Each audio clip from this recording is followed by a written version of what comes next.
Hi, welcome to Casual Conversation. We are a Zoom show that is brought to you by NABIS and IBIA. And we originally started out of the Brain Injury Professional Women versus Brain Injury magazine and have now expanded to other topics of interest to the TBI community. Today I have Marilyn Spivack part 2. We had some technical trouble in part 1, but we're very excited to have Marilyn back today. And just to review those that weren't here for the first Marilyn presentation, Marilyn described how she became part of the brain injury community when her daughter, Debbie, at the age of 17, had a car accident in a van after skiing with about 9 people.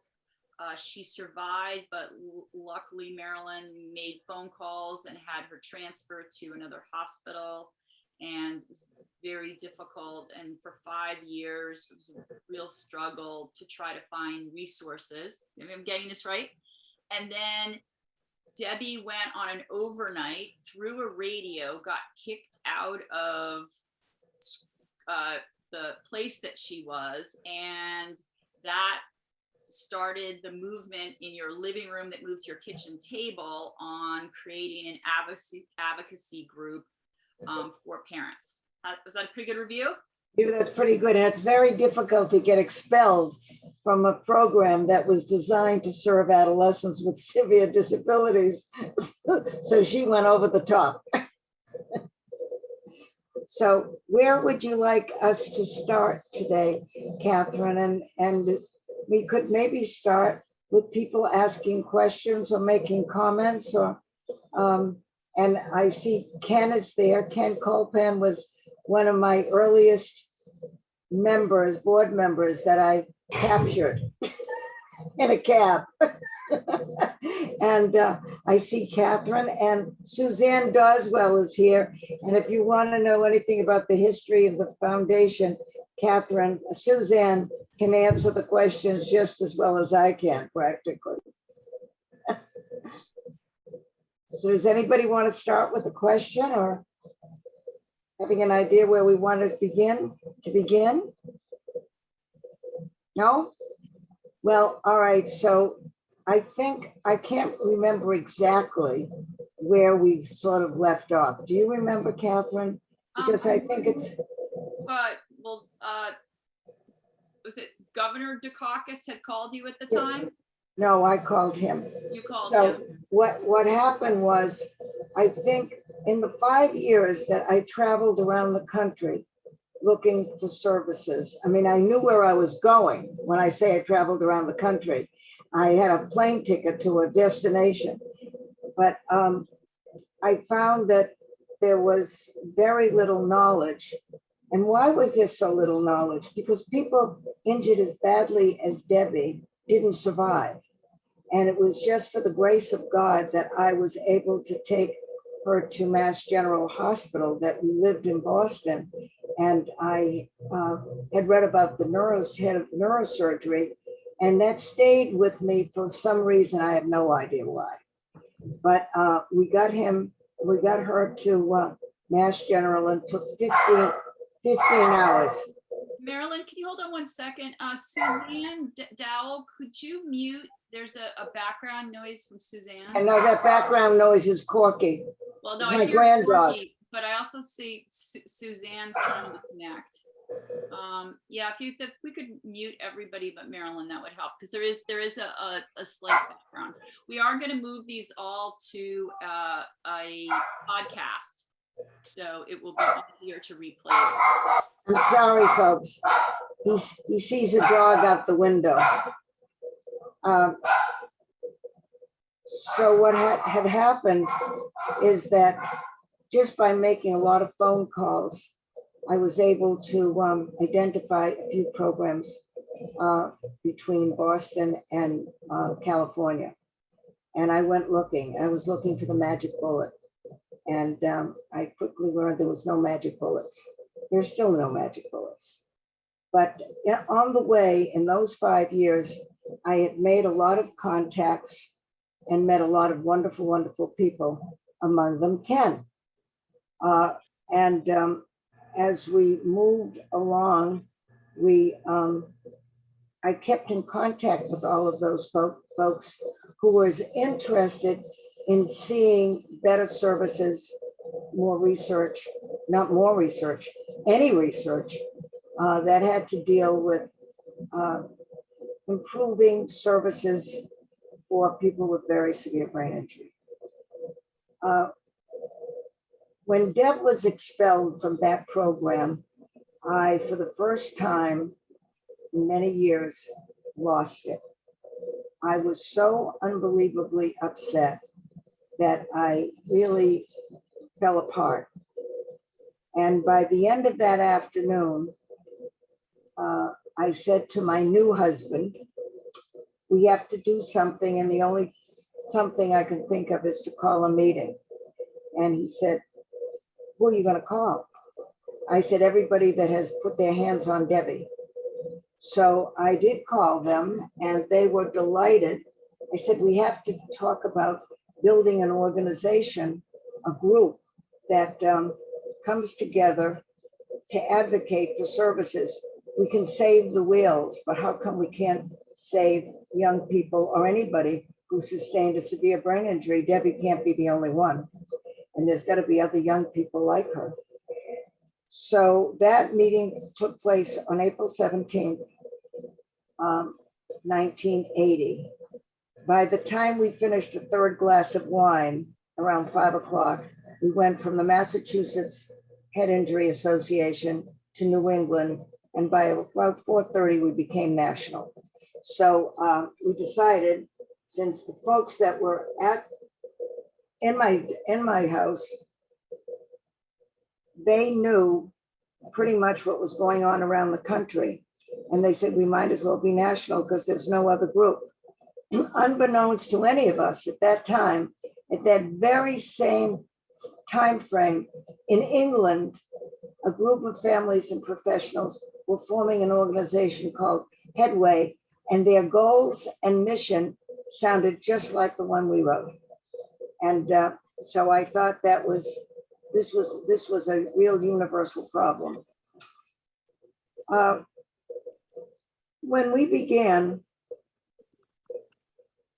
I was also running a business, and I took all my business contacts and I asked them to participate, and which they did. And by participating was to donate funds and printing and anything else we needed. Someone in my neighborhood had a child with autism, and they were developing the Autism Society. And I don't like to waste time on things like bylaws. I just want to get moving to what I want to do. So I called him and I said, can I see your bylaws? And he said, yes. And I said, can I work around them? And he said, yes. So we just changed them accordingly to suit our purpose. So our bylaws, our original bylaws, were built on the autism bylaws. So I saved a lot of time with that, and the board that I had at the time agreed. Now, at that point, I didn't know Ken, but I was using our attorney that was helping me with a divorce that never happened. So he had a big law firm. Ken, do you remember Burns and Levinson? Steve Goodwin. So it's interesting. When you come up with an idea that's unique, and people have little faith that you're going to get where you want to go.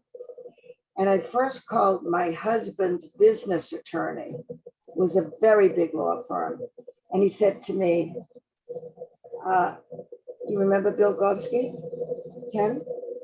Bill said, you're crazy, Marilyn. You don't need to do that. You shouldn't do that. It's too much work. You're never going to get it off the ground, blah, blah, blah, blah, blah. I said, thank you, Bill. And then I turned to my divorce attorney and he made it happen. And he ended up being the attorney for the Brain Injury Association for a very, very long time.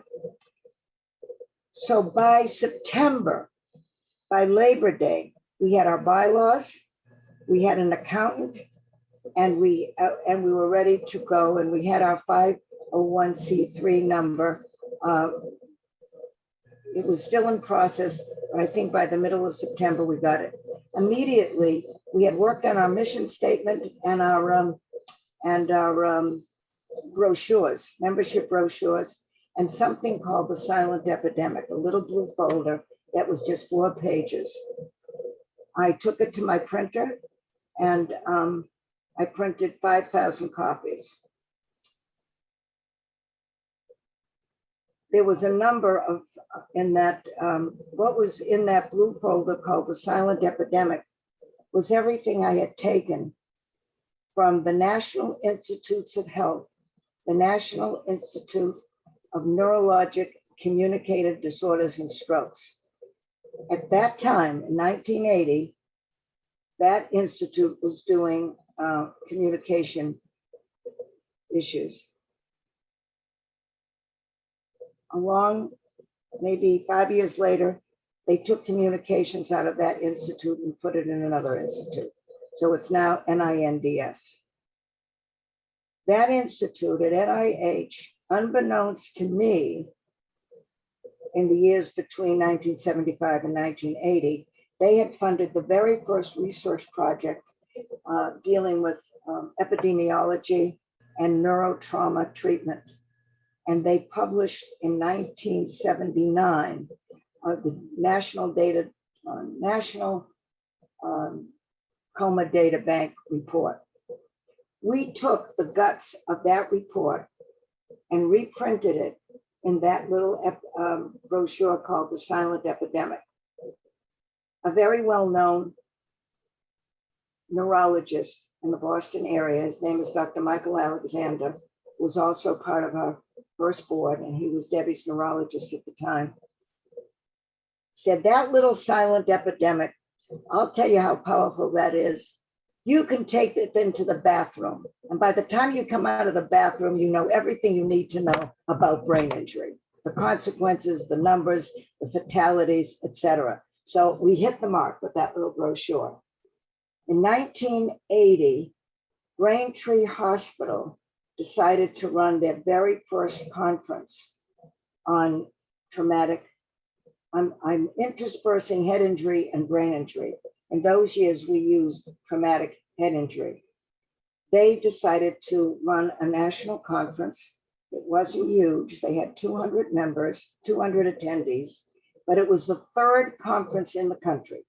Now, that was the only education on head injury rehabilitation, one in Santa Clara, one in Williamsburg, Virginia, and this one in Braintree. We packaged, and at that point, when they were planning that conference, 3 of their staff were already on the board of the National Head Injury Foundation. So naturally, we were invited. And naturally, I got an opportunity to address the 200 people at lunch. By that time, it was in October, I had taken 200 of our membership brochure, which stated our mission and goals, and 200 of the silent epidemic, had them in lovely envelopes and distributed to every single attendee with the request, by the time you get home, please do not put this envelope in your desk drawer or in a waste paper basket. All I ask of you is to distribute this among your staff, your families, and whoever else you think could be of help or want to know about us. I had installed a phone number, a private phone number, a dedicated phone line in our home. And within 2 weeks, I had to hire someone to take the calls and the letters that came pouring in. So we knew right off the bat, this was an answer to a need that was waiting to happen. And we were just there at the right time. Another interesting piece is that Dr. Alexander knew that there was a conference going on in Toronto on head injury. So that would make four conferences between United States and Canada. And it was put on by Toronto General Hospital and the Crippled Children's Hospital of Canada and the Myra Ashby House. And Mick felt that it was important for me to go. I had more nerve than brains. I went and I took lots of materials with me. I registered, and then I had the nerve to ask if I could address the audience, the registrants at lunch. They said yes.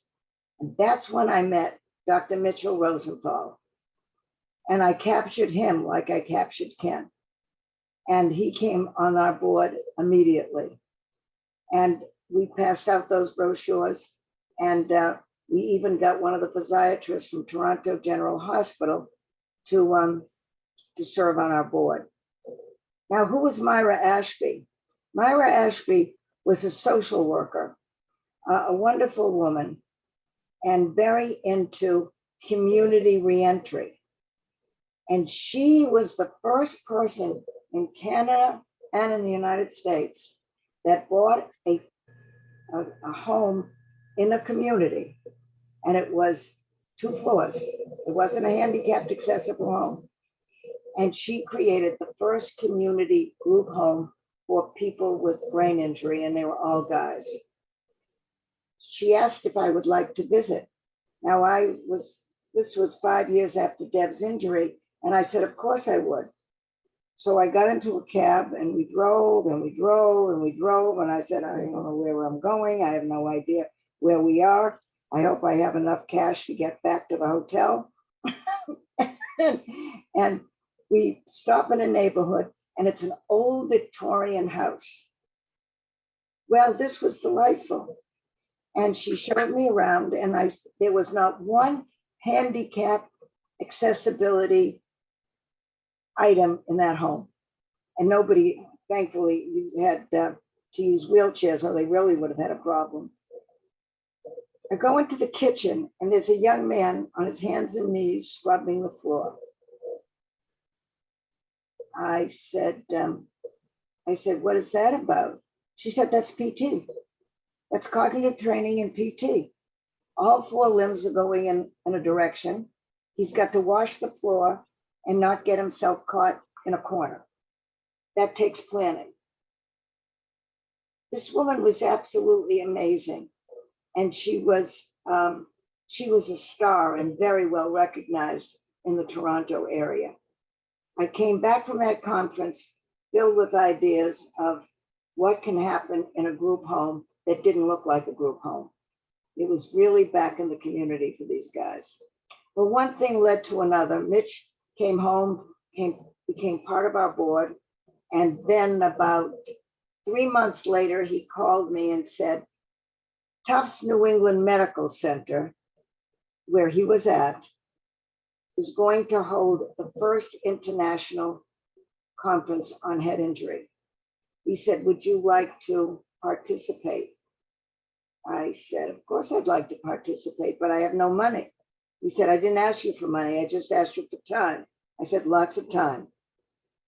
I said, and if we're going to do this, Mitch, the National Head Injury Foundation has got to be on front of the brochure. He said, no problem. So that was the first incredible exposure that we had to a conference that attracted about 800 people from all of the United States and Europe. And that's when we decided to give our first award, which was named the William Cavendish Award. And we decided to give it to, we voted to give it to Ryan Jeanette, who was the father of the Glasgow Coma Scale. That conference opened up more doors than you could possibly imagine. And at that conference, we had invited Kitty Dukakis and Michael Dukakis, who was then running for governor. Well, he couldn't attend the dance because he was busy. The election was shortly thereafter the dance, and he couldn't attend, but Kitty did.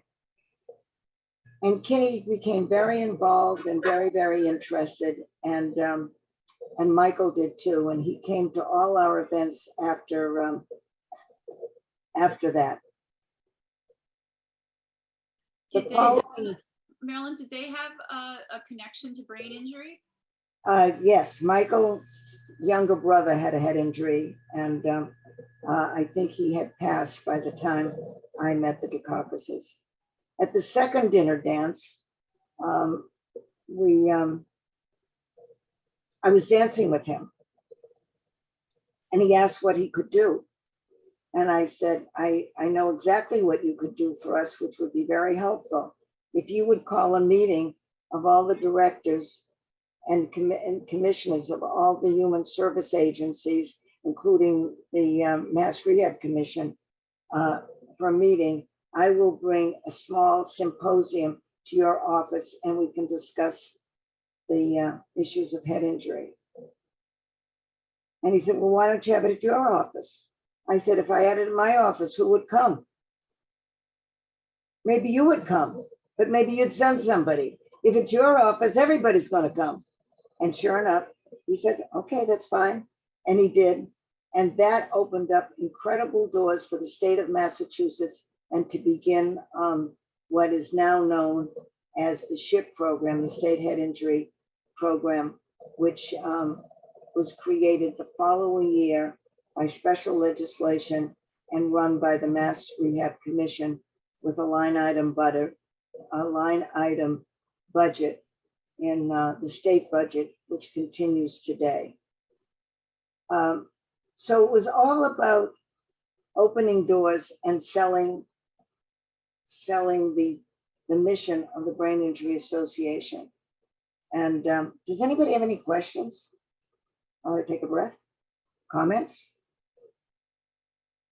Ken, Catherine, Susan, Suzanne? I was just, do you think that were there people like you in other states also pushing at the state level, or was you and No, not yet. further ahead? So you guys really are out on the curve there. Yeah, that by the time we finished the conference, I'm going to take that back. When we finished the Braintree conference, oh my Lord, his name just flew out of my head. Ken, Indianapolis, Lance Trexler. Lance Trexler was at that meeting. Lance is a neuropsychologist in Indiana. He is a neuropsychologist, isn't he, Ken? Or is, yeah. So he was very interested. He took the materials that we distributed and he got a little group together. He found a family and they started, family owned a printing business. They had a head injured son. And Nancy Schmidt was his colleague. And between Nancy and Lance, they built the core of what would become the Indiana Head Injury Foundation. As a matter of fact, they were the first chartered chapter in the country. Massachusetts came along a little later. The issue with Massachusetts is that we were functioning as the Massachusetts chapter as well as national until I was invited to Peoria, Illinois, to give a talk in Peoria. Anybody ever been in Peoria? Well, it was a very interesting trip. I'm sitting in a school auditorium and the comment came up is why would I send $25 to national in Massachusetts, and it's also the Massachusetts chapter, when I'm here in Illinois? I said, well, if it wasn't for the generosity of the Massachusetts members and New England members, I wouldn't be sitting here in Peoria. So you need to think about the unity of a number of states working together. I came home and I said, okay, guys, we have to separate Massachusetts from national. And that's when Massachusetts became its own chapter in 1983, 83. It might have been 84. Suzanne, do you remember? Ken, do you remember? It's 83 or 84. And we set up a separate office in the town, in the city of Waltham. And we were in the city of Framingham. So that's another, I think, wonderful story of people coming together. When Deb was injured, she was one of 9 young people in that van. And her girlfriend, I don't know if I've said this before, but her girlfriend was killed instantly. The town of Framingham was so overwhelmed with the tragedy of this event and that 9 teenagers were so injured that they couldn't do enough. So 5 years later, they kept track of Deb's progress and everybody else's progress. 5 years later, when we announced that we were going to start an organization and I had to move out of my house, it was getting a little much. The town of Framingham gave us an empty school, an empty elementary school. And they said, take as much room as you need. Honeywell Corporation, and I was friendly with one of the executives at Honeywell because we served on the Better Business Board together. I said, we need furniture, Tim. The next thing I knew, a truck filled with old Honeywell desks, chairs, file cabinets, paper baskets with paper in it and files in the file cabinet arrived, filling our good-sized office space. We had 3 offices. We didn't pay for furniture, we didn't pay rent, we didn't pay water, we didn't pay electricity. The only thing we paid for was phone for 3 years. And when that building was no longer suitable, they moved us to the top floor of a high school where the first 2 floors were redecorated as a museum. So for 5 years, the National Head Injury Foundation had no operating expenses as it came to rent or utilities, which was absolutely amazing. So I don't know, I lost my train of thought. Where was I? Isn't that awful? So I'm going back to opening up the doors of the state and what happened with the state head injury program. Now, this is very interesting because of all the agencies in our state and in your state, the agency least likely to be appropriate for running programs for people with brain injury is the Vocational Rehabilitation Agency. Because I'm talking about people so badly injured, it would be very unlikely for them to go back to competitive employment. And yet the commissioner of that agency, who had sustained a spinal cord injury playing football in college, was so compassionate and so taken with our effort, he said, I'll take this on. You both remember Elmer Bartels and what a wonderful person he was. And he became like a stepfather to our movement. And he worked with the other agencies, telling them and convincing them and working with us that they needed to take on their piece of this population. They didn't do very much in all those early years, but Elma did a lot. Elma also opened up some doors for us in Washington. And I started to travel to Washington on a regular basis. And one of my first stops was NIH, since they had published this coma data bank research manual. And the man that was head of the program, he wasn't the director, He was assistant. And he had been a colleague, not a colleague, a classmate of my husband's in medical school. I said, this is going to be a piece of cake. He's going to be a big help. Well, I made the appointment. I got all excited and came with my speech and blah, blah, blah. And he listened to me very politely. And then he said, Marilyn, you don't belong here. I said, and why is that? We just published this book. Debbie's been in a coma. We're talking about traumatic head injuries. They said, this was his answer. Head injury, brain injury, head injury is a very dirty business. We can't go anywhere with this. You need to be across town.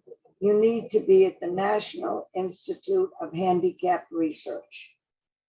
You may all know that agency today as the National Institute of Disability, Independent Living and Research, NIDLLR, Rehabilitation Research. They've gone through a number of name changes. And I said, they're not doing basic research. He said, well, we're not going to do it. Bye. Grab a cab. That was pretty much the attitude of the research, the neuroscience research attitude in the early 80s, everyone. We knew that we had a big nut to crack. But I did go across town, and because of Elmer Bartels, he opened up more doors that created more interest for us than we could possibly imagine. Were concussions starting to be mentioned No. at that point? Concussions started. Remember, I was doing this and pulling together family members of very severely injured children, adolescents, and adults. I'll tell you how exactly the concussion, we didn't call it concussions. It was mild brain injury, mild brain injury. Nothing mild about it, but that's how it was measured, as mild. We held a conference early on in San Diego. It was, all our conferences were very well attended. We had amazing speakers, and it was a major educational conference all through the 80s into the mid 90s. Ken went to a lot of them. Am I right, Ken? Suzanne, you were there on many of them.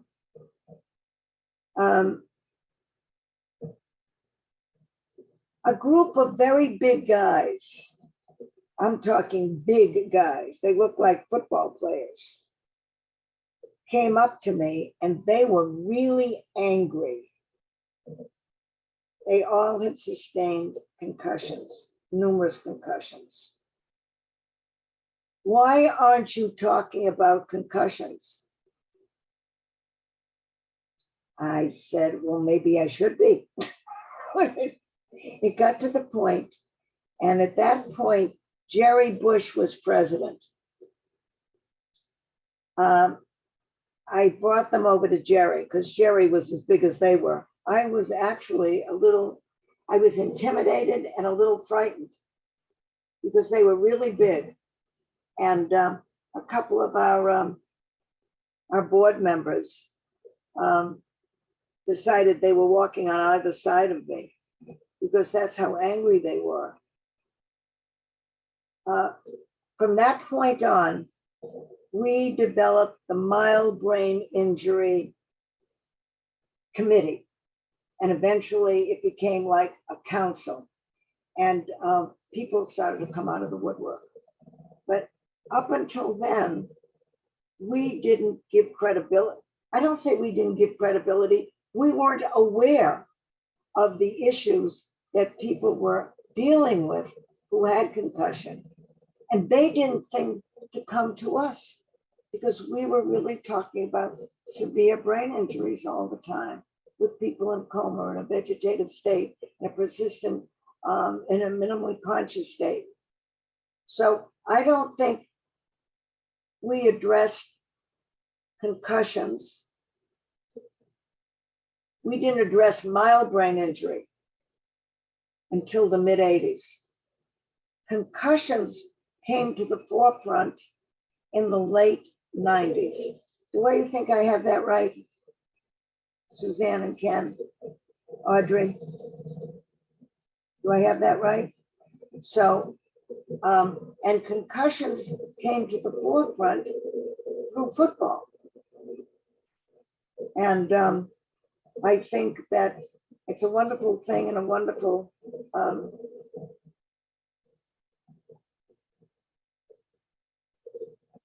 wonderful events have happened. And I think the most wonderful thing that has come to it is the attention to sports, football. And I remember sitting in one of my early offices where I got a call from someone whose child was severely injured in boxing. And he called me, and I got some very strange calls. Marilyn, you need to get a hold of the boxing people, US boxing people, and you got to put an end to boxing. No problem. Do it on Friday. This man was really serious that I could make a call and our foundation could make an impact on the US boxing world, as well as the football field, on the football field. Now, I'm going to go back to that NIH first report that was started in 1979, 1978. We had a wonderful nurse who was on our advisory board. Her name was Rebecca Reimel. Ken's shaking his head. Rebecca was, up in the past few years, the president of the Pew Foundation. Rebecca at that time was at the Commonwealth University of Virginia, and she was very interested in head injury. And she was one of the researchers for that NIH report. One of her papers was on concussion of the Ivy League football teams. All the Ivy League schools, the football players who sustained concussions and multiple concussions and their problems. And she called for attention. She was muzzled, absolutely muzzled. The colleges got together, the Ivy League colleges got together, went to the NIH and said, zip your lips. That was in the early 80s. Nobody wanted to know about football and concussions. Marilyn, I have a question. Yes. Okay, if this meeting is geared towards concussions in contact sports, I have invented and developed a system that will stop concussions dead in its tracks, and this is without any padding inside the helmet. What would you say to that? Thomas, can you raise your head a little bit, because I can only see your nose, up to your nose. That looked better. Thank you. Is that better? Yeah, that's better. Okay. Thomas, Yeah. this isn't the setting to sell a product. So could you mute, please? I'm sorry? It's not a setting to pitch a product. I guess I didn't understand what you said. I said, it sounds like you're pitching a product right now. No, I'm not pitching a product right now. I'm pitching a system that will stop concussions dead in its tracks. Okay, so we're talking about history right now. So why don't you write me and we'll find a time to have you on for that topic. That would be good. Thank you, Thomas. Okay, that'd be good. Okay. Okay.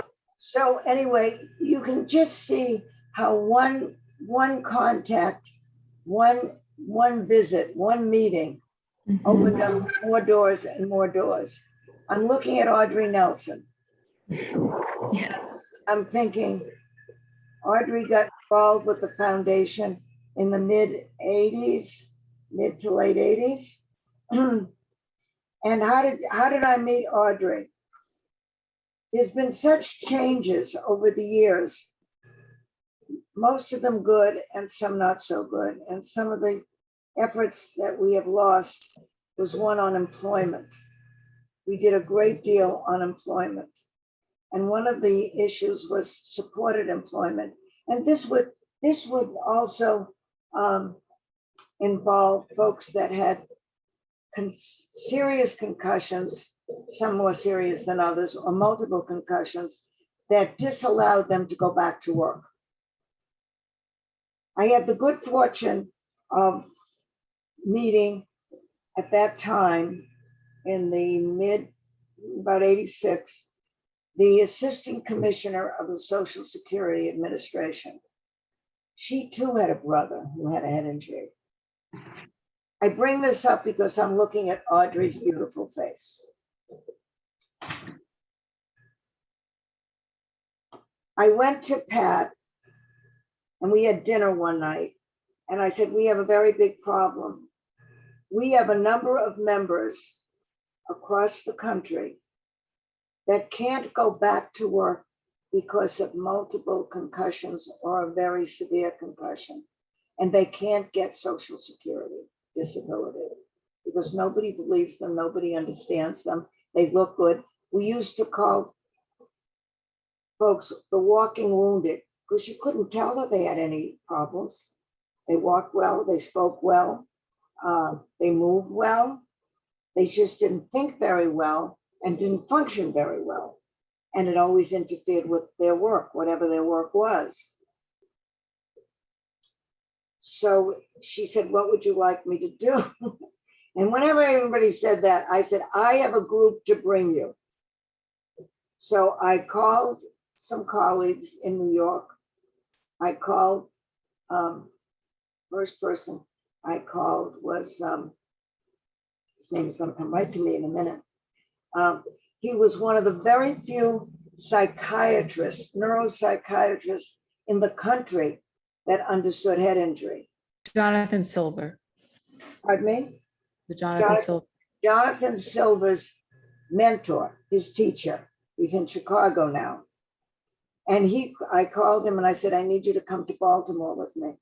He said, I can't, Marilyn, but I have a wonderful young student. He's not a student anymore. His name is Jonathan Silver. So I called Jonathan Silver, who was in New York, and he very nicely took the train with me, and we went to meet the staff in Baltimore at Social Security Disability Administration. That led to another meeting in which I brought Yehuda Ben Yashay, Tom Kay, and others. I think Nick Alexander came with me, and we did a full day seminar on what we called mild head injury. It was really concussions. So that took place in the 80s.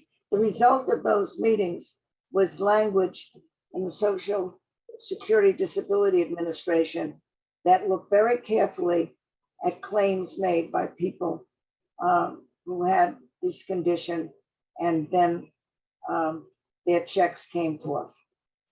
So those are the things, the quiet things that we did whenever we were questioned. Now that brings me back to vocation and Audrey Nelson. We went back to now it was NIDLLR, the National Institute of Disability Rehabilitation Research. And we said, you have programs dealing with supported employment for people with intellectual disabilities. Well, we need some research done to allow for supported employment for people who have had head injuries. They're not intellectually disabled. They've had head injuries. They need cognitive remediation. They need special training, and they need supported employment. That means having a coach with them on the job, and the coach cannot be, their coaches can't be, discriminated against.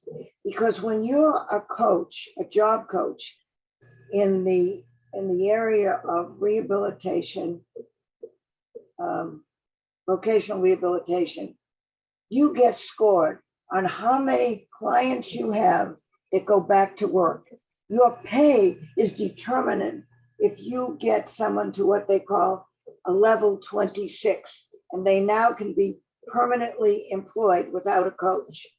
I said, what we need is for you to recognize that these coaches may never get someone back to full independent employment, but if they can work part-time, half-time, or with a coach.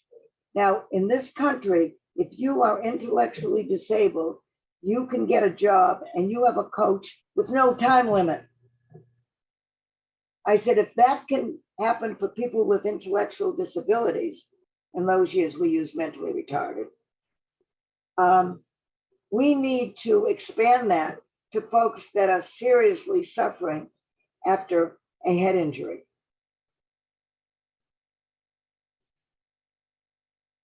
Then NIDLLR then put out an RFP, which is a request for proposals, to those universities that had rehabilitation as a academic major. The University of Wisconsin Stout campus was well known for the work they do, and they got that grant. And for 8 or 12 years, they kept running that grant. Am I right, Audrey? Yes, you're right. Pardon me? Yes, you're right. I'm And right. you're the one who told them to hire me to help them do it. Oh, well, that's good. I forgot that. So anyway, what happened was the leadership of that academic institution became very involved with the NHIF, Bob Fraser and a number of people. And for a number of years, we ran special conferences on supported employment. Do you remember that, Suzanne? You don't remember that. We had small conferences for people who work for the rehabilitation offices in their states. We wrote a couple of books together. That's right. Yeah. What am I thinking of? The Yeah. blue book and the pink book. That's right. That's right. So those are the things we had that we don't do anymore. And I think, Catherine, if and all of you who would love to go back to work and find that you can't go back to work, maybe that's something we ought to pick up again. And it's not been replaced by that service just doesn't exist now. That's right. It doesn't exist because nobody stayed with it. You know, when somebody says, we gave an education seminar to this group, we did it about 2 years ago.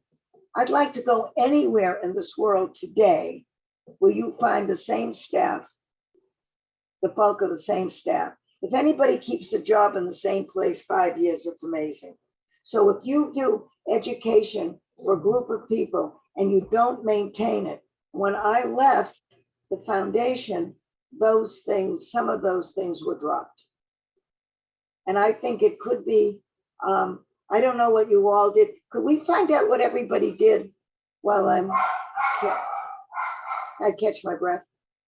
Yeah. Would anybody like to, anybody part of this story that would like to jump in? I know Ken and Audrey and Suzanne, would you like to add in? Okay. I'll go for it, Marilyn. Can you hear me? Yes. This is Suzanne. I was injured in 1992 when I was living in rural Eastern New York. And I, through a lot of funny connections in my rural town, I was connected to the Brain Injury Association and Marilyn. Long story short, I did go through my share of time in hospitals and in rehab. And I was told that I was high functioning and I should be returning to work. I had a workers' comp situation, and that in itself is a big problem. So I was sent back to the independent school where I had been an admissions officer. I was offered a totally different job, which I declined. By virtue of connections in my own town, I went to work for the Catholic school system, where my kids went to school, in an administrative position. And 4 years later, I was diagnosed with a severe traumatic brain injury. So I had a 4-year stint going back to full-time work with virtually no coaching, but being tossed back into the world that I knew best.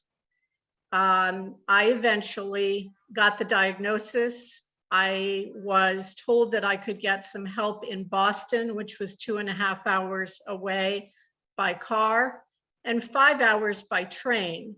And I took a train every week for 2 years to get rehabilitation in Boston, back and forth to where I lived in Western Massachusetts at that time.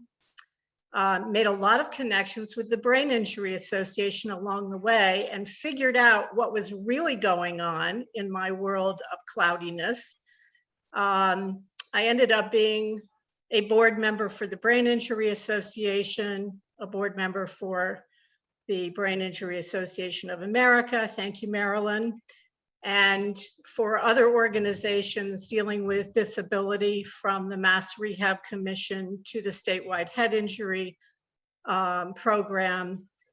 And I became the first regional manager for the Brain Injury Association in Massachusetts, serving the western region of Massachusetts, where I was until 7 years ago when I moved to Florida. I have a husband with a brain injury too. And that happened subsequent to his being the president of the board of the Brain Injury Association of Massachusetts. So we're all in this together.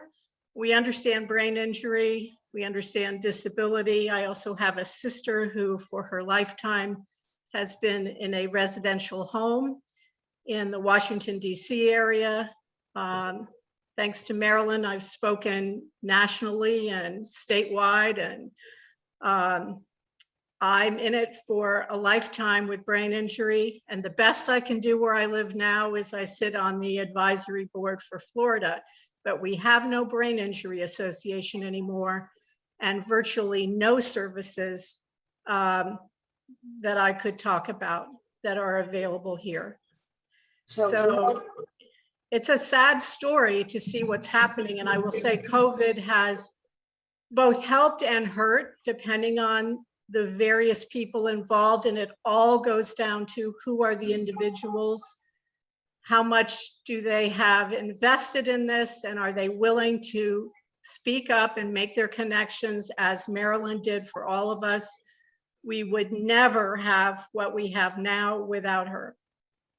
Thank you, Suzanne. But I will tell you, you know, you can only lead when you've got wonderful people who also lead and follow and guide you, and agree and argue with you and agree with you, and it's a team effort. But Suzanne, I got to tell everybody, when you left for Florida and now you're leaving for Florida, there was nobody that was happy about that news in Massachusetts. Suzanne has been absolutely, all the years that she spent in this state, there's so much to show for her work and her effort, and for Bill's. Bill was a wonderful chairman, president of the Massachusetts Brain Injury. So thank you, and thank Bill, and thank goodness. You both look fabulous. So moving to Florida was good for you, but not so good for us. They won. But I've got to tell you, I think there it goes. It's Florida, I will say, was one of the leading state association in the country in the 80s. When Carolyn Rocchio retired, that was the end of Florida. So you need to have incredible leadership that engages people. And my daughter spends a lot of time, except for this year, in Florida in the winter. She's lucky enough to be a snowbird. And when I think about what Florida was and what it had, and the fact that it has nothing now, and the leadership in Florida is very, very difficult. You just don't want it. Is there anybody else living in Florida on this group today? Of course not. Well, I gotta tell you something. And one of the things I always say at meetings, it's where you live, what kind of funding you have, and where you have access to expertise determines the outcome and the kind of family you have. You need to be tenacious. You need to be assertive. You could say aggressive, but I like to say assertive with honey. And you need to be able to have the facts and the data in your state and in the country at your fingertips. You just can't tell your story. You have to back it up. And I always found it was wonderful to have a professional, whether it was a neurologist, a physiatrist, a neuropsychiatrist, with me, because I didn't want to put on the face of acting like a clinician or acting like a researcher. You need to come with the impact of what it has done to you or your family or both. And I keep saying, and I'm sure all of you on this call would agree, that your concussions didn't just impact you. It had an effect on all of you, on all your family, on your siblings, on your parents, on your grandparents, on your spouses. I don't know. I know very few families in all the years I've been doing this that are ready to get that phone call, and they can do it all. I don't think I've ever met a family that can do that. And I think today, in today's world, every family has many, many issues that they are dealing with before they get that phone call. So you're all heroes as far as I'm concerned. Me too. I'm a hero too. Yeah.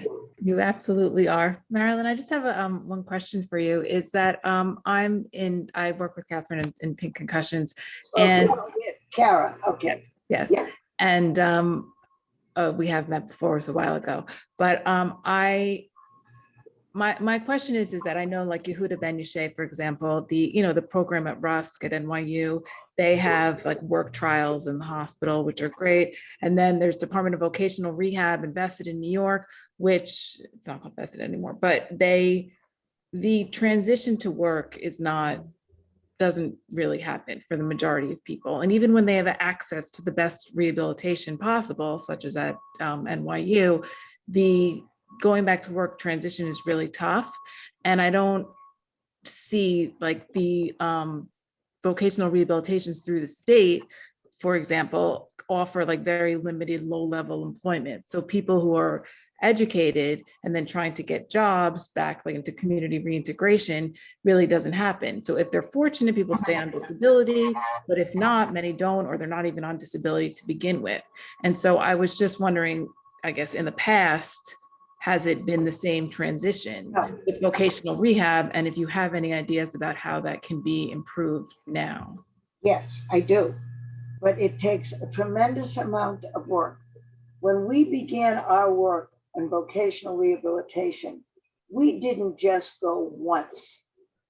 We became partners with the Vocational Rehabilitation Service, RSA, in Washington, national, and there was no other organization, I'm going to say this pretty much, except for maybe the ARC, the Association of Retarded Citizens, that worked harder and was more consistent.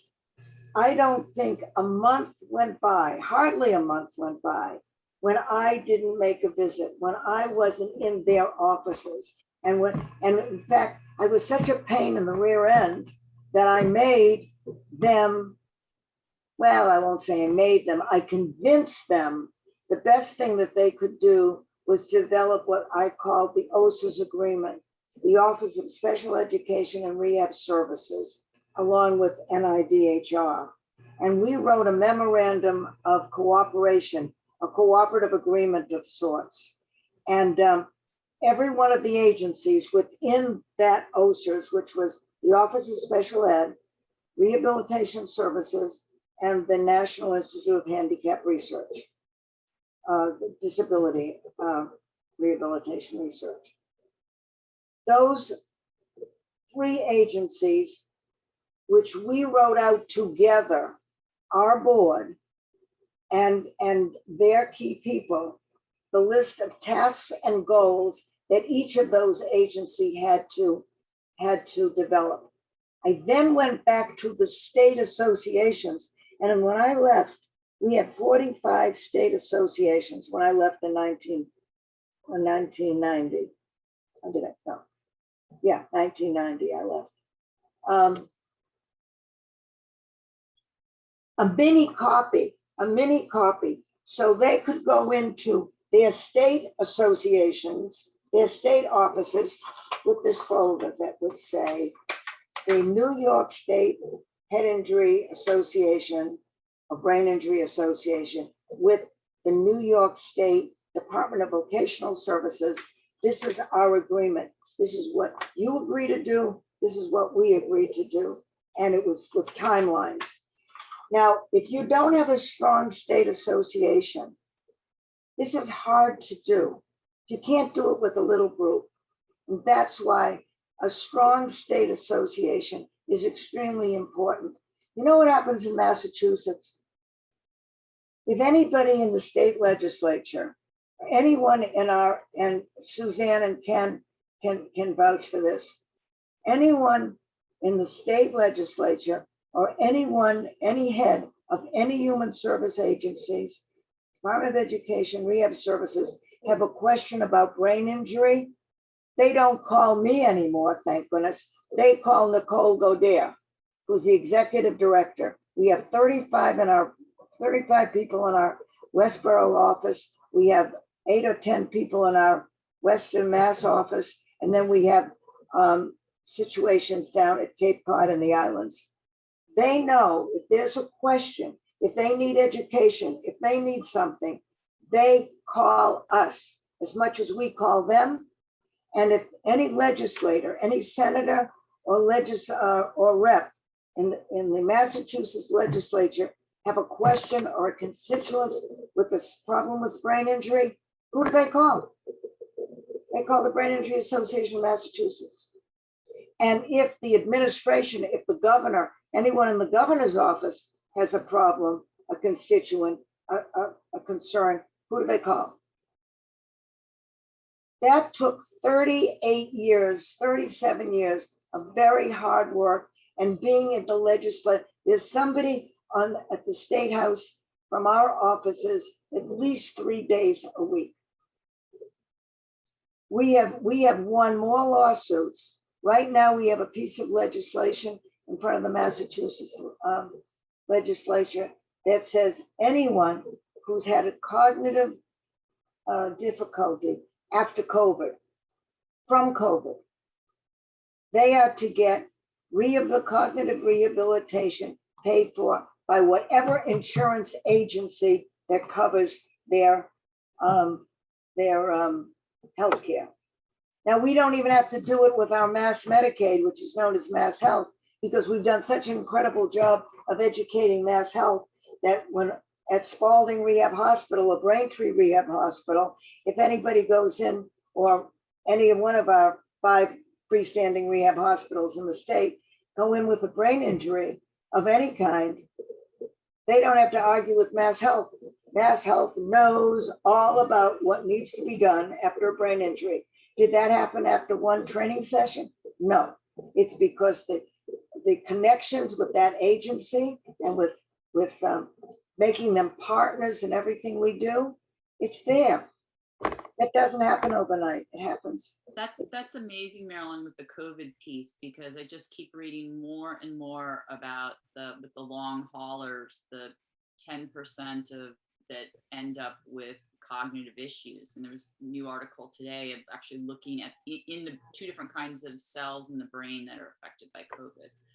We are out of time, and I know you said you had a 3 o'clock call, so I wanted to thank you so much for being on the call and recording this history. I want to thank everybody who joined. We have a quick contest. We have a bike fundraising event that NABIS and IBIA are putting on, and they need a catchy name for this virtual bike event. So if you want to send them to me or to Margaret, if you win the creative contest for the bike event, you will get a free registration to the virtual conference that is coming up in July. So free registration if you come up with a catchy bike brain title. And can I give a plug to Ken? Yes. Ken, you want to talk about the legal conference? Because maybe some of these folks on this call have an attorney that they're very fond of and want to work with. Oh, we can't hear you.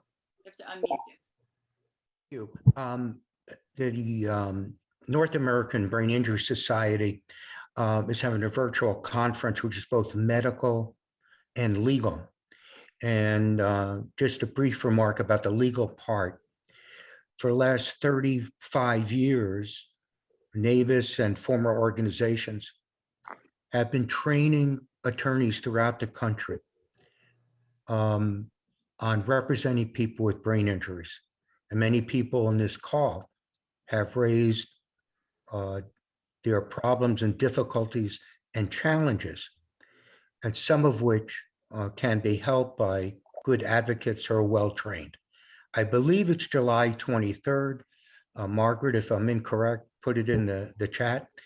If you have an attorney or you know of an attorney who would benefit from training about traumatic brain injury, would invite them to attend this virtual conference.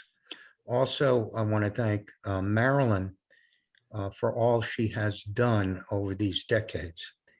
And I look forward to having this recording about her story and her history, and hope someday she will write a book that we all can read about this, because the next presentation by Marilyn should be, what do we do in the future?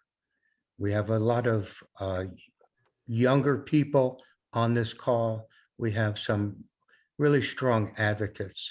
So I look forward to hearing from them, and particularly from Marilyn, not only about her story, but how do we all carry this advocacy into the future? Thank you, Ken. Thank you, everybody. I'm sorry we're over today, but it was awesome to have you, and we'll be back for part 3, what Marilyn says we should do next. So thank you, everybody. Stay safe. Bye, everybody. Thank you. Bye. It's great to see old friends and make new ones. Take care. Bye-bye. Thank you, everyone.